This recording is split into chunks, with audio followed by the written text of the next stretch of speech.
दोस्तों, साल 2023 की सबसे बड़ी कार्तिक पूर्णिमा साल नवंबर में पड़ने वाली कार्तिक पूर्णिमा को सबसे बड़ी और सबसे खास पूर्णिमा समझा जा रहा है। इस दिन आप जिसे भी अपना गुरु मानते हैं, उनकी सेवा पूजा या उनके दर्शन जरूर करें, क्योंकि गुरु ईश्वर से बड़ा होता है, माता पिता से भी बड़ा होता है। गुरु भगवान का साक्षात रूप होता है। गुरु नहीं तो संसार भी एक अपाहिज ही होगा। गुरु की आवश्यकता सोना चांदी हीरे मोती से भी अधिक है। इसीलिए गुरु को अपने जीवन में जरूर जोड़े। 27 नवंबर को पढ़ने वाली कार्तिक पूर्णिमा पर कई दुर्लभ संयोग बन रहे हैं। ऐसे में इन दो जगहों पर चुपचाप दो दीपक जलाकर छोड़ दें। इससे मृत्युदंड, पितृदोष, महाकाल सर्प दोष, नजर दोष, शनि दोष, राहु दोष सब कुछ होगा खत्म। किस्मत पर लग जाएंगे चार चांद। महालक्ष्मी दौड़ी दौड़ी चली जाएंगी। कंगाल भी होंगे धनी। तो आज हम आपको बताएंगे दीपक जलाने से इतने ज्यादा फायदे आपको अपने जीवन में मिलते हैं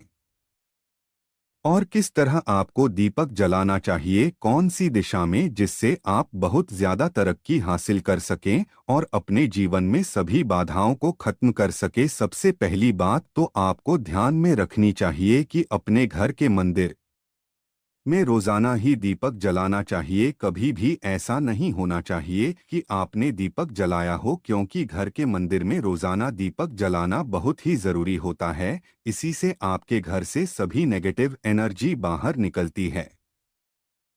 यदि आप कोई भी दीपक नहीं जलाते हैं घर के मंदिर में या फिर अपने घर में शाम के समय, तो इससे आपके घर का वातावरण बहुत ज्यादा नेगेटिव तो होता ही है। आपके घर की परेशानी भी बहुत ही ज्यादा बढ़ने लगती है। घर का मुख्य जो होता है उसे बहुत ज्यादा मेहनत करनी पड़ती है। इसकी वजह से परेशानी, डिप्रेशन और टेंशन में घर का मुखिया पहुंच जाता है। शाम का समय हिंदू धर्म में ज्यादा महत्वपूर्ण समझा जाता है और जो लोग शाम के समय कभी भी घी का दीपक या फिर तेल का दीपक अपने घर में नहीं जलाते हैं, तो उनके घर में हमेशा ही मुसीबत बनी रहती है। यानी कि एक मुसीबत से निकलते हैं तो दूसरी कीमत में उससे पहले ही फंस जाते हैं और हमेशा ही धन की समस्या, परेशानियां बढ़ती रहती है। उनके जो बच्चे होते हैं वह भी उनके खिलाफ होने लगते हैं, उनका कहना बिल्कुल भी नहीं मानते हैं। इसी तरह घर का पूरा माहौल ही दुखपूर्ण होने लगता है। काफी लोग इन चीजों को डोट मानते भी हैं तो जानते हुए भी उपाय नहीं कर पाते हैं और भूल जाते हैं। उन्हें इन चीजों से होने वाले नुकसान के बारे में पता नहीं होता है। इसीलिए रोजाना को एक घी का दीपक या फिर तेल का दीपक जलाना बहुत ही जरूरी होता है। यदि आप नहीं जला सकते हैं तो कोई और मनुष्य भी आपके घर में दीपक जला सकता है, परंतु रोजाना दीपक जलाना बहुत ही होता है। इसी से आपकी सभी नेगेटिव एनर्जी आपके घर से हमेशा बाहर रहती है। दोस्त, और शाम का समय ऐसा होता है जिस समय नकारात्मक ऊर्जाएं बहुत ही ज्यादा प्रबल होती है और आपके घर में प्रवेश कर जाती है। ऐसे में यदि आप घर में या घर के मंदिर में दीपक नहीं जलाते हैं तो नेगेटिव एनर्जी बहुत ही ज्यादा परेशान करती है, आपके सभी काम बिगाड़ने लगती है। जिस समय सूरज डूब जाता है उसी समय यह नेगेटिव बहुत ही ज्यादा प्रबल हो जाती है।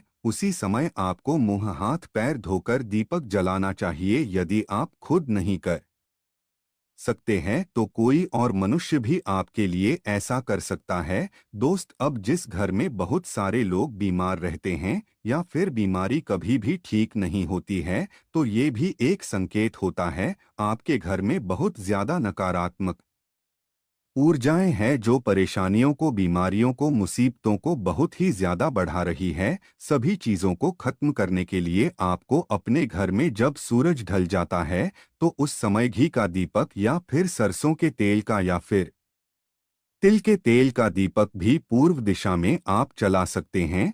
परंतु रोजाना इन चीजों को करना बहुत ही जरूरी है, तभी आपको इसके लाभ मिल पाते हैं। यदि आपके घर में धन से जुड़ी समस्या, नौकरी व्यवसाय से जुड़ी हुई कोई भी समस्याएं हैं, यदि ऐसी समस्याएं बहुत ही ज्यादा होती है तो अपने घर की दिशा में रोजाना ही घी का दीपक जलाना चाहिए। इसे एक भी देना आप मिस न करें। यदि आप रोजाना उत्तर दिशा में घी का दीपक जलाते हैं तो इससे आपकी धन से जुड़ी हुई समस्याएं खत्म हो जाती है। जिन लोगों को जॉब नहीं मिलती है तो उनको भी जॉब मिलने लग जाती है। और यदि वही मनुष्य जिसको परेशानी है और वही यदि रोज दीपक आता है तो इससे मिलने वाले फायदे और भी ज्यादा हो जाते हैं। शाम के घी का दीपक या फिर तेल का दीपक जलाना जरूरी होता है। आप कभी भी इन चीजों को नजरअंदाज न किया करें, क्योंकि इन्हीं से आपके जीवन में परेशानियां बढ़ जाती है और आपको मुसीबतों का सामना करना पड़ सकता है। आपको यह जानकर हैरानी होगी कि जो भी घी का दीपक जलाते हैं उससे जो निकलने वाली ऊर्जा होती है वो आपके घर में जब फैलती है तो घर का माहौल एकदम से सुखमय बनने लगता है, यानी कि पॉजिटिव होने लगता है। घर के सभी लोग शांति से रहने हैं। इसी तरह से जो तेल का दीपक हो आता है, यह भी जब जलता तो इससे आपके आसपास जितनी भी नकारात्मक ऊर्जाएं हैं वो खत्म हो जाती है, क्योंकि इन दीपकों से निकलने वाली जो ऊर्जाएं होती है, धुआं होता है, वह नेगेटिव एनर्जी को बाहर निकालता है और आपके आसपास की एनर्जी को पॉजिटिव बनाता है। तो यह जरूरी चीजें हैं। शाम के समय कभी भी आप इन चीजों को कभी मिस न किया करें, तभी आप अपने जीवन में सफलता पा सकते हैं और आपकी जितनी भी मनोकामनाएं हैं वह भी पूरी होती है। दोस्तों, हम अपने घर के घर पूजा पाठ करते हैं और मूर्ति आदि रखते हैं। दोस्त, मूर्ति का क्या महत्व होता है, आज हम आपको इस वीडियो के जरिए से बताने वाले हैं। जिस घर के पूजा घर में एक साथ ये दो मूर्तियां होती है वहां पर बनता है और दुनिया आपके कदमों में आ जाती है। कहने का तात्पर्य यह है कि आपको सब सुख हासिल हो जाता है जिसकी आपने कल्पना की है, जिसकी आपने मनोकामना मांगी है। दोस्त, घर के पूजा घर में हम पूजा करते हैं, पूजा पाठ करते हैं और पूजा पाठ के जरिए से कुछ चीजें देखने और आदि का प्रयत्न करते हैं ताकि हमें उस पूजा का फल हासिल हो जाए और हम उसी अनुरूप घर के अंदर मूर्ति आदि लगवाते हैं ताकि हम उन देवी का सुंदर मुख देख सके और उनका आशीर्वाद हासिल कर सकें। परंतु दोस्तों, यदि हम अपने घर के पूजा घर में इन मूर्तियों के साथ अन्य मूर्तियां भी रखते हैं तो तौर पर हमारी किस्मत बदल जाती है और देखते ही देखते हमारे जीवन के अंदर की सारी कंगाली खत्म होने लगती है। दोस्तों, बात करते उन मूर्तियों के बारे में कि आखिर कौन सी दो मूर्तियां एक साथ में आपको रखनी चाहिए ताकि उसका सच्चा सर्व सुख आपको हासिल हो सके। सबसे पहले यदि हम किसी मूर्ति की बात करें तो दोस्तों, यदि आप श्री कृष्ण के भक्त हैं और बाल गोपाल की मूर्ति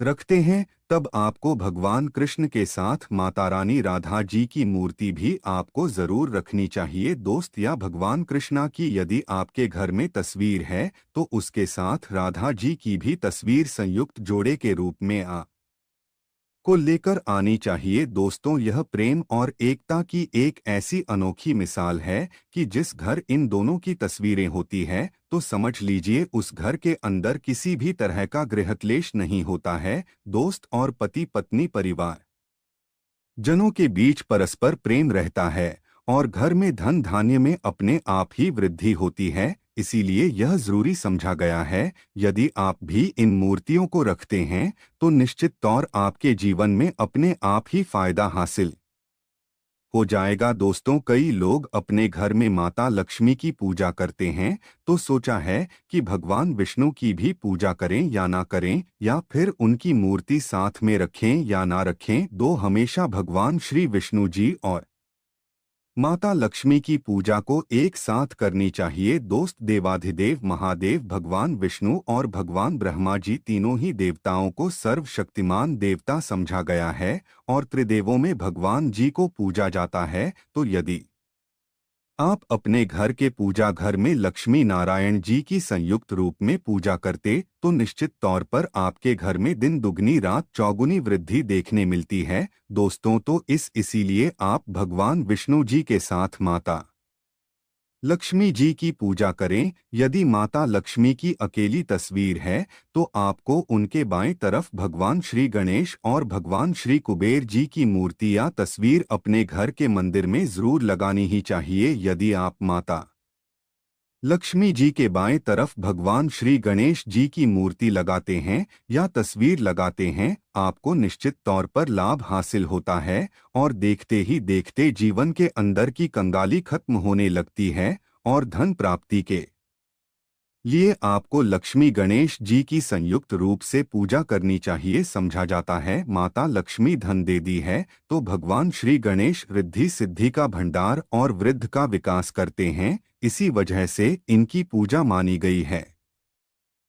दोस्त, तो कई लोग पूछते हैं कि अपने घर में हनुमान जी की यह मूर्ति रखें या ना रखें या उनकी पूजा करें या न करें। दोस्तों, आपको निश्चित तौर पर हनुमान जी की अन्य देवी देवताओं के साथ में भी आप मूर्तियां तस्वीर रख सकते हैं। किसी तरह की कोई दो राय नहीं है कि आपके ऊपर हनुमान जी क्रोधित होंगे या नहीं होंगे। दोस्तों, इसके अलावा आप प्रभु श्री रामा की तस्वीर भी अपने घर के पूजा घर में रखते हैं तो आप हनुमान जी की तस्वीर रखें या ना रखें, हनुमान जी के निमित्त किसी भी तरह की पूजा पाठ करना हो तो आप प्रभु श्री रमाकांत से कहे। श्री रामा के प्रिय भक्त हनुमान जी हैं और निश्चित तौर पर आपको उतना ही आशीर्वाद हासिल होता है जितना कि आपको हनुमान जी की मूर्ति या तस्वीर का पूजन करने से होता है। या फिर आप क्या करें, श्री राम दरबार की तस्वीर अपने घर में लेकर आए और श्री राम दरबार की तस्वीर का पूजन करें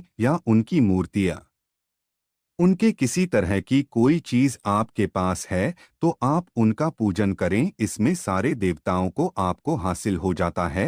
हनुमान जी से लेकर मां भगवान श्री राम और अन्य देवी देवताओं का भी आशीर्वाद आपको हासिल हो जाता है।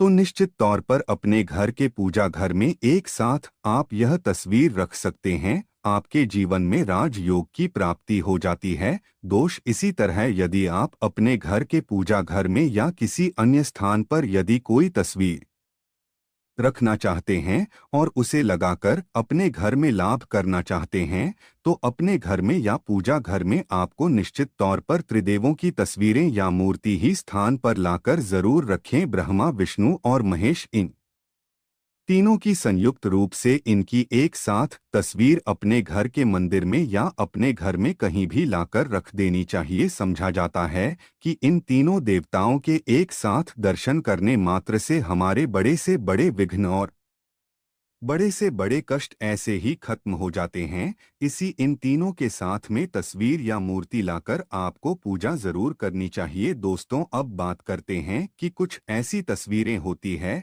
या ऐसी मूर्तियां होती हैं जिनको आपको अपने घर के पूजा घर में स्थान ही नहीं देना चाहिए। यदि आपने तस्वीर या मूर्ति को अपने घर के पूजा घर में स्थान दिया है तो समझ लीजिए कि आपको कंगाली का सामना करना पड़ेगा या फिर देवी देवताओं के क्रोध का सामना करना पड़ेगा। दोस्त, और एक बता दें कि मंदिर में कभी भी विषम संख्या में गणेश जी की मूर्तियां ना रखें, जैसे कि 1, 3 या 5 ऐसे रखना अशुभ समझा जाता है। 2 मूर्तियों को एक साथ रखना शुभ समझा गया है।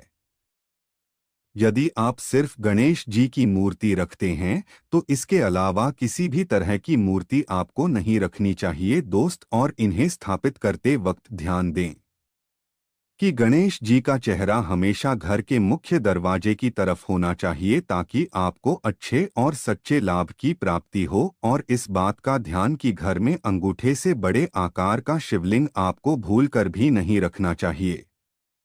हमेशा एक छोटा सा शिवलिंग रखें और इससे ज्यादा शिवलिंग आपको नहीं रखना चाहिए। दोस्तों, वैसे तो आपको अपने घर में शिवलिंग रखना ही नहीं चाहिए, उसके बाद भी यदि आप रखते हैं तो अंगूठे के आकार से बड़ा शिवलिंग आपको नहीं रखना चाहिए। आप छोटा शिवलिंग रख दें और ध्यान रखें कि एक से ज्यादा शिवलिंग आपको भूलकर भी रखना है। घर में यदि आप रखते हैं तो शिवलिंग के ऊपर आपको तुलसी भूलकर भी अर्पित नहीं करना चाहिए। यदि आपने शिवलिंग रख लिया है और उस पर तुलसी और पढ़ कर दी है, तो देवी देवताओं के क्रोध का आपको सामना करना पड़ेगा। दो मंदिर में हमेशा यदि आप हनुमान जी की तस्वीर रखना चाहते हैं, आप हनुमान जी के अनन्य भक्त हैं, तो बैठे हुए हनुमान जी की मूर्ति ही रखें। बजरंग बली रुद्र भगवान शिव के अवतार हैं, इस उनकी शिवलिंग की तरह ही मूर्ति रखें। साथ जो पति पत्नी होते हैं, वैवाहिक जीवन आपने नया स्टार्ट किया है, तो हनुमान जी की मूर्ति यह तस्वीर अपने कमरे में, अपने बेडरूम में आपको भूल कर भी नहीं रखनी चाहिए, अन्यथा आपको आपके जीवन में कई तरह के दोषों का सामना करना पड़ता है। दोस्तों, हनुमान जी ब्रह्मचारी है, तो इस बात का आपको ध्यान रखना चाहिए। दोस्त, और राधा कृष्णा की मूर्तियां यदि आप जैसे अपने शयन कक्ष में सोते हैं, वह बेड के सामने की तरफ रखी है कि जैसे कि आप सुबह उठे और आपको उठते ही पहले उनके दर्शन हो जाएं, तो समझ लीजिए कि आपका जीवन मालामाल होने वाला है। किसी भी तरह का कोई दुख धन की चिंता आपके जीवन में नहीं रहेगी। दोस्तों, इसी तरह यदि माता दुर्गा की तस्वीर आप अपने घर में लेकर आना चाहते हैं और चाहते हैं कि माता दुर्गा की तस्वीर के जरिए से आप अपने जीवन में समृद्ध देखें, तो दोस्तों भूलकर भी माता दुर्गा की क्रोधित की तस्वीर जैसे की तस्वीर या फिर महिषासुर का वध करते हुए या क्रोधित अवस्था में माता लक्ष्मी की, माता दुर्गा की तस्वीर लाकर आपको उनकी पूजा नहीं करनी चाहिए। दोस्तों, हमेशा शांत और सुंदर मुख वाली तस्वीर ही अपने घर के अंदर लाकर पूजा करनी चाहिए, बहुत ही शुभ और मंगलकारी समझा जाता है। दोस्त, इस बात का ध्यान रखें कि यदि आप अपने घर में मूर्तियां रखते हैं, तो आपको इनको भूलकर भी टूटे हुए चावल चढ़ाने चाहिए। बेहतर आप चावल को पीला करके ही वह चावल चढ़ाएं, परंतु टूटे हुए चावल आपको भूलकर भी माता लक्ष्मी को या अपने घर में देवी देवता को नहीं चढ़ाने चाहिए। दोस्त, इसी तरह इस बात का भी ध्यान रखें कि अपने घर के मृत परिजनों या पूर्वजों को मंदिर में स्थापित न करें, ऐसा करना अशुभ समझा जाता है। और यदि आप ऐसा लगातार कर रहे हैं, तो निश्चित तौर पर आपके परिवार के ऊपर दोष लग सकता है और पितरों का दोष लग सकता है कि पूजा एक अलग स्थान पर की जाती है, घर के अंदर में उनको स्थापित नहीं किया जाता है। दोस्त, तो इसी तरह भगवान भैरव की तस्वीर या भगवान शनि देव की, राहु केतु के इस तरह की तस्वीरें अपने घर में ही नहीं लेनी चाहिए। प्रतीकात्मक रूप से आप घर के पानी रखने के स्थान पर उनकी पूजा कर सकते हैं, क्योंकि इनकी साधना तंत्र मंत्र और विशेष महत्व द्वारा की जाती है। घर के अंदर आप ऐसे ही इनकी पूजा पाठ आप नहीं कर, इनकी पूजा पाठ में यदि किसी तरह की कमी रह जाती है, तो उनको बहुत ज्यादा क्रोध आ जाता है, क्रोध का को सामना करना पड़ता है। इसी वजह से आपको इस तरह की तस्वीरें या मूर्तियां अपने घर के अंदर नहीं रखना चाहिए। और जो पहले हमने आपको बताया उस तरह की तस्वीरें तो निश्चित तौर पर आप रखकर अपनी जिंदगी में फायदा हासिल कर सकते हैं।